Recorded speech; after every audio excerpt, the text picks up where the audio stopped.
What's up, everybody? I'm back with another video, and today we're going to be taking a look at the Anker SOLIX C1000X power station.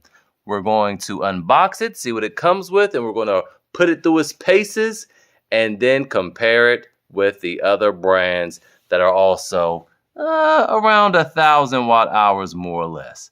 Let's get into it. All right, unboxing. Comes in a nice big old bag, looking like almost a bit of a Delta 2. Let's see what else we have in here. We have the is this the whole warranty card? This whole book? Yeah, in different languages. All right, don't need that. Have a little user guide here. Probably running us through the apps and all of that. Then we have a box, which I'm judging because they have this box on the side. And why you have the punch outs if you know I can't put my finger in there? With the power station there's no way you can't do anything. You can't do it. Anyway, I'm judging. They could have put it somewhere else to design a better box. All right, let's go ahead and open this up. And in here, we have something else stuff. All right, so here we have some connectors, probably for solar, because this looks like it will go into your, we'll get to that. There are three. That's kind of strange. Then we also have your car charger here. There you go. And then we also have your AC charger. No power brick. I don't think we're going to see power bricks anymore unless it's a super cheap unit. And the Anker weighs 28 pounds, 8 ounces. Now let's take a look at the unit itself. It's a nice, sleek unit. I do dig the carbon fiber design on the top. We have a light bar on the front, the car socket, and I'm assuming this is the flashlight there. Your power button. They have a nice feel to them and a nice look. You have your 2 USB-C charging ports. IQ3, I'm assuming those, if those weren't 100-watt ports, that would be ridiculous. Then you have your USB-A ports, which are high speed. You could tell by the blue. Then we have your outlets, 1, 2, 3, 4, 5, 6, and 120 amp outlet. Surge pad, don't know what that is. And then you also have your AC power button, and this looks like your wireless charger. We're going to test that too. On the side here, this is where we have our charging port. So this is where you plug in your AC. Then we have, yes, your solar input here. Now this is the thing to pay attention to. The types of panels it could take: 11 to 32 volts at 10 amp panels, or 32 volts to 60 volts, 12.5 amp panels. And it will charge at 600 watts max. Very nice, because most units starting at 1,000 watt hours will only charge at 500. But this being a newer 2024, late 2023, if you want to call it that, I would hope that it did have something to one up the other ones. So nothing on the back here. And then on this side, I would assume it's just a fan. But you have your battery expander here, which is also very, very nice. So you could expand this with an extra battery up to 2,000 watt hours. So I'm going to go ahead and get this thing charged up. And then the very first test we're going to run is its efficiency. If we turn on the AC outlets and we turn on the DC, let's see after 12 hours, and then we'll just double it to calculate for 24 hours, see how much parasitic draw this has. So out of the box, this thing came 87% charged, and it is currently, I haven't done anything with the app or anything. It's saying it's going to be done in 0.3 hours, and it's charging at, that timed out pretty quick, 638 watts input. All right, so the time is now 10:31. At 10:30 on the dot, I started to run this. I turned it on, and I turn the AC outlets on. I set it to never go to sleep on the app, and we will see what this is at in 12 hours, 10:30 a.m. in the morning. That is not the fans from this. That is actually the fans from another power station. See you guys in the morning. All right, we are back. So the Anker did not do well with the parasitic drain test because this bad boy on its app would not allow me to set it to, well, it did allow me to set it to never turn off. It just didn't listen. It turns off in like 30 minutes. So I wasn't able to complete that test. Which is upsetting because me personally, I like power stations to do what I tell them. Do what I tell them. You get what I'm saying? So anyway, I would not trust this as a backup for like a sump pump or something like I'm doing with my EcoFlow Delta 2 Max right now, because this would deactivate these and then the sump pump would never activate. Now they could probably easily fix that with an update, but as of now, this thing is like a year old pretty much, almost. Yeah, it's not working. Also, I just want to say during the unboxing, I said this was to turn on the wireless charging pad. There's not a thing. This is actually just turn on the Bluetooth, which I guess that conserves battery, but I had problems with like the Oops Mega 2. You turn it on, it'll just disable itself, kind of like how these ports do. So I don't like that. I like for it to just be on all the time. Now, before we move on to our next test, let's check some things out. First of all, this thing says that it has a capacity of 1,056 watt hours. So what we're going to do, 5 seconds in, we're going to set this up to this dehumidifier, and we're going to drain this battery. Turn this on non-stop. I see the readings here and here. All right, so this thing is dead, which is interesting though, because the LED is still on, but I guess it really doesn't require that much, but it's supposed to be less than 1%. So at 1%, it is done. Let's see how long it took. It took longer than I thought it would. My mind. So, okay, so it took 2 hours and 16 minutes. We go and see, and it used 961 watt hours. So 0.961, 961 watt hours. Let's go ahead and put that in the chart and see how efficient that is. All right, so our measured capacity was 961 watt hours, which gives us a total of 91% efficient.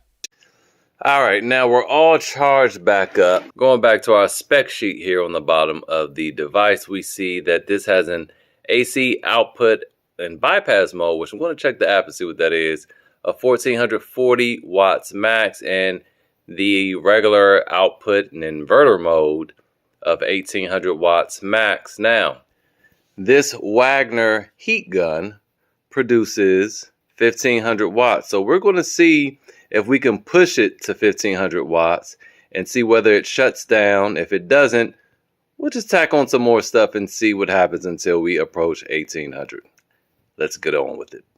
All right, so I just read the manual. I downloaded and read the manual. It said nothing about the 1400, 1800, and the 2400. It said that this can come out of this surge pad port. So that's what we're going to plug this into. That little slit in the eye means it's 20 amps. So let's go ahead and crank this bad boy up and see what happens. You see it's at 1465. Made that stay on. 1453. 1300 degrees. And it's still staying steady at 1453. Let's find something else to plug into this. Alright, now I have the dehumidifier plugged back up, and it's producing 387 watts out. So we're going to turn this back on, and we're going to have it in the surge pad and see what happens. This should be interesting, because this, I believe, is supposed to run up to 2400 with nothing else plugged in. So let's just see what happens here. Or better yet, to be fair about this, let's plug this up here, and this should do 1800 total. Let's see if we can get past that. 1941. We hit 1941. Let's see. Okay, I walked all around the house. I couldn't find nothing else. We're at 714 watts now. I just plugged up another dehumidifier. Now, let's crank this bad boy back up. Oh, let's turn it down because that's gonna for sure overload it. 2202, 2186, 2184. It's still going. Let's keep going. All right, it's the next day, and I could not kill this thing yesterday, make it shut off, so I went and bought a little $10 Conair blow dryer, which will be high up on the wattage. These things use up a lot of energy, so hopefully we can get this thing to trip. Now, definitely should, because this, with this, which is basically a glorified hair dryer, will be over 3,000. So let's get the party started now. Let's see. Already at 16.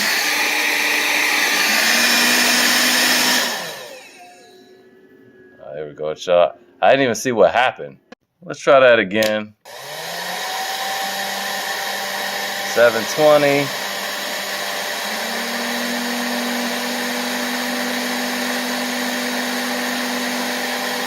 Okay, safe to say that 2200 we saw last night is the cap. As for our max output, we saw a ridiculous number of 2,202 watts, which gives us 122% accuracy. All right, now it's time to charge it back up, and it's rated at 1,300 watts input with ultra fast charging mode enabled, and we are getting 1380, 1381. And I saw actually off camera an AC input of 1,389 watts. All right, now I want to just bring your attention to these specs here. You can pause the video and take a look at these specs, reading it straight from the device itself. But let's take a look at the USB port. So we see the USB-A output, and that's for both ports. A lot of YouTubers have been getting this wrong, myself included. At the beginning of this video, I said that there were high-speed ports because they were blue, but that's deception because they are not. So you see, this is the only thing that they don't tell the watts on, and I think that's for a reason. But in order to get watts, you do volts times amps. So you have 5 volts times 2.4 amps, which is 12 watts. Yeah, a meager 12 watts. The Pecron E600 LFP, which is more than a year older than this thing, almost 2 years, probably, that thing has 18 watts USB-A's. So there you have that. Then the USB-C ports. So we see there's 2 listings here because we have 2 ports, 1 and 2. And one is 100 watts, good, and the other is a meager 30 watts.